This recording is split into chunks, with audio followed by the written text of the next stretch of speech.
everybody, Cinema Sickness here again to talk to you about what I bought and what I watched today. And today, head out to two of my local pawn shops where I got myself some great titles, so let's take a look at everything I got. The first pawn shop I hit up today was my local Cash Converters, which had all their DVDs on sale for $1.99 and all their Blu-rays on sale for $4.99. A fantastic deal. And the first DVD I picked up was A Bronx Tale, a movie I've heard great things about over the years. This not only stars Robert De Niro, but this is actually the first movie Robert De Niro ever directed. That sounds awesome to me, and I cannot wait to check this one out. The next DVD I picked up was Dave, a movie that I have seen bits and pieces of throughout the years on cable, but a movie I've never got around to watching in its entirety. I've always thought the movie looked very interesting, seemed like a movie I'd want to check out, so now that I picked it up on DVD finally, I cannot wait to see this. Next I picked up Bad Company, a Jeff Bridges Western, and that is all I needed to know. I love Jeff Bridges, I think he's a fantastic actor, and I've really been getting into Westerns, so you put the two together and it's a must-buy. Next I picked up Mystery Alaska, a title I've been skipping over for years now. I do come across this one quite often at flea markets, pawn shops, thrift stores, but for whatever reason, I always pass it up. Even though the artwork does somewhat intrigue me, a bunch of guys standing on ice with hockey sticks, and it even says, "The Rocky of Hockey" on the front, and that sounds pretty interesting, but for whatever reason, I just always skip this one up. And I actually do somewhat like hockey. I'm not a really big sports fan. I don't watch much sports, I don't even watch much hockey, but it's the one sport that I can tolerate and I do somewhat enjoy, and when I am occasionally flipping through the channels and I see it, I will sometimes stop and watch it. So I do tend to really like hockey movies. So I don't know why I've been skipping over this one for so many years, but when I came across it today for only $2, I finally had to pick it up. And the last DVD I picked up was All-Purpose Cultural Catgirl Nuki Nuki. At least I believe that's how this is pronounced. As I told you guys, I've been recently getting into a lot of anime, so I've been picking up anything I pretty much come across. And this looked very interesting, especially for only $2, because this is apparently the entire collection. This is all 6 episodes from the first series. Apparently there were a few different series of this show, but this is the first one containing all 6 episodes. That sounded great to me, and I cannot wait to check this out.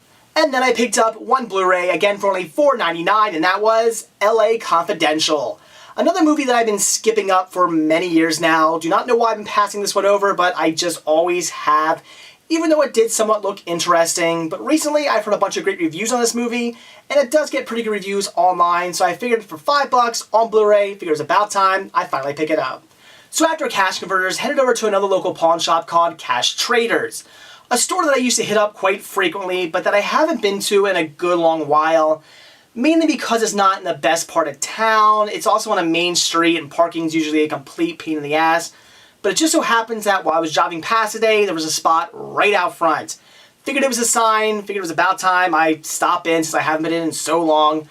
I have hit the jackpot at this store a few times. I've gotten some really good deals there. Unfortunately today, nothing great, but I did get some good titles. All their DVDs were marked at $2.50 and their Blu-rays were marked at $5, so again, some great deals. And the first title I picked up was actually a double feature set containing Guarding Tess and It Could Happen to You. Now, It Could Happen to You I do already have on DVD, but Guarding Tess I only have on VHS, and I have watched it. It's a fantastic movie, and one I've been looking for on DVD for a good long while now. I never come across it. It Could Happen to You I see on DVD all the time, but Guarding Tess, I think it's actually the first time I've ever come across it, at least for a good price on DVD, so I had to snatch this one up. Love the movie. In fact, I actually have not watched It Could Happen to You yet. I've heard good things about it, haven't got around to watching it. So now that this is my second copy of it, I'm definitely going to have to check it out. Then I picked up Rooster Cogburn and the Lady, starring Katharine Hepburn and John Wayne. What a great winning combination that has to be. Now I did just recently pick this one up on VHS, but I have not got around to watching it yet. So obviously I'm picking this one up to replace my VHS copy. I remember when I picked up my VHS, a lot of you guys told me it was a fantastic movie, and I have no doubt that it's going to be. It looks to be great, so I cannot wait to check this one out. Now that I have it on DVD, I'm gonna. Then I picked up one Blu-ray, again for only $5, and that was The Fantastic Mr. Fox. Already had this one on DVD, but I think it's one of those titles that's definitely gonna look really, really good in high definition. Plus, I absolutely loved this film. I thought it was very funny, very well animated, and it has a ton of adult humor in it. A lot of jokes in this movie that kids probably shouldn't be hearing. I mean, I really wouldn't care if my future kids heard it, but I think a lot of people would probably be upset by some of the humor in this movie. But regardless, I think it's fantastic, a great watch, and since it was only $5, figured I would definitely upgrade. But that wasn't all I got from Cash Traders. As I was walking out the store, came across a little display of more DVDs, but it was a bunch of the same titles, little groups of all the same titles over and over and over again. And I thought there must be something up with this. There must be a reason why this is up near the counter, plus a bunch of the same titles. So I asked, and I was told they were only $1 a piece. So I had to grab a couple. And the first one I picked up was Chicago. A movie that I've been interested in seeing for some time now, but even for really cheap prices, even when I come across this one for $3 or something, I just don't know if I want to get it, because I've heard very mixed reviews about this. I've heard everything from it's excellent to it's complete shit. And I am somewhat picky when it comes to my musicals, so I wasn't really sure if I wanted to see this, but I figured for $1, I had to pick it up since it is something I wanted to see, and it was a great deal. So now that I have it, can't wait to check it out. Then I grabbed Atonement. This was a complete blind buy. I have heard of the movie, but I don't even know what this film is about. I just figured since it was $1, I'd pick it up and see it. It does get good reviews online, so again, for $1, had to grab it. And the last of the dollar DVDs I picked up was Runaway Jury. Another movie that I've actually been pretty interested in seeing, but just never really know if I want to, because I've heard mixed things about this as well. But what really sells me on this is the lineup. Cusack, Hackman, Hoffman, Weiss. That sounds great. I just have a hard time believing this movie is going to be complete shit because it has such a great lineup, but I have been wrong about these things before, and like I said, this does get somewhat mixed reviews, so again, for $1, I figure it's about time, I pick it up, and I cannot wait to see this one. So that's what I bought today, so now into what I watched. And the first title I checked out today was The Office Season 7. I'm a huge fan of The Office. It is an extremely, extremely funny show, very well written, and Season 7 is no different. If you love The Office, you're going to absolutely love Season 7 as well. This is the last season, though, for Steve Carell. He does leave a little bit past halfway into the season. But honestly, even though he's a very strong character, he's very funny, adds a ton of humor to the show, I don't think the show absolutely needs him to survive. Mainly because we have such a strong cast. Every character in the show is extremely funny, and it's just extremely well written. Once Steve Carell does leave, he actually gets replaced by Will Ferrell for about, I think, 2 or 3 episodes. He is extremely funny. If you're a Will Ferrell fan, you're going to love him in these episodes. Just absolutely fantastic. And we do end on a cliffhanger with the group actually looking for a new branch manager.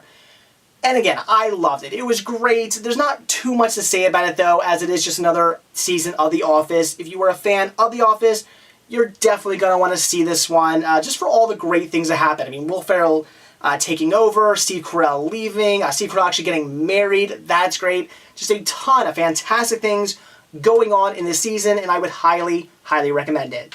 And the last title I watched today was Friends with Benefits, an extremely mediocre modern-day romantic comedy that pretty much fell completely flat on what it was trying to accomplish.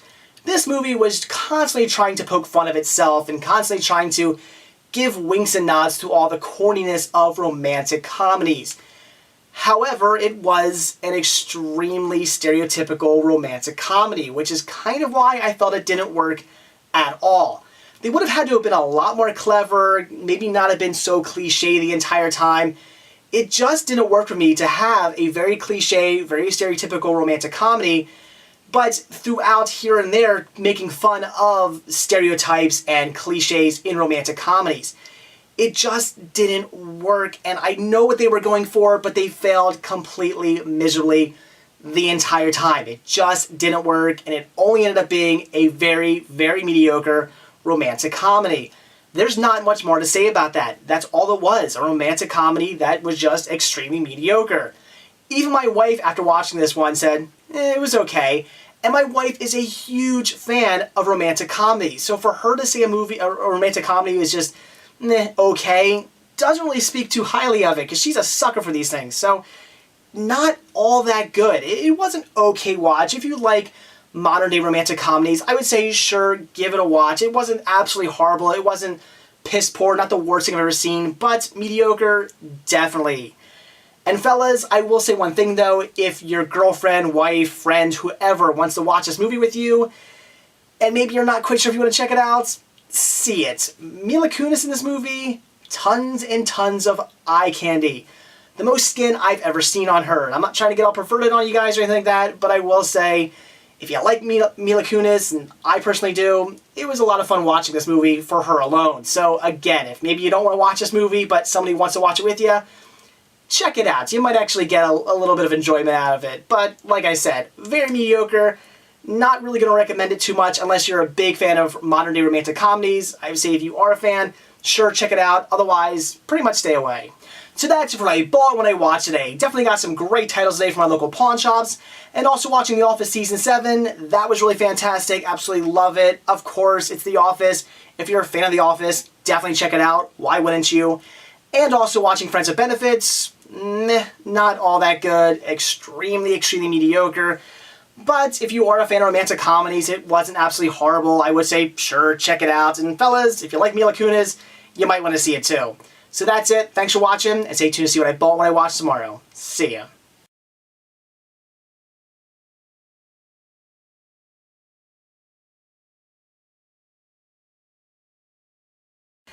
A very mediocre romantic comedy that I think fell completely flat. What the fuck? And in the end, it was just a very, very mediocre romantic day comedy. Romantic day comedy? What the fuck am I talking about?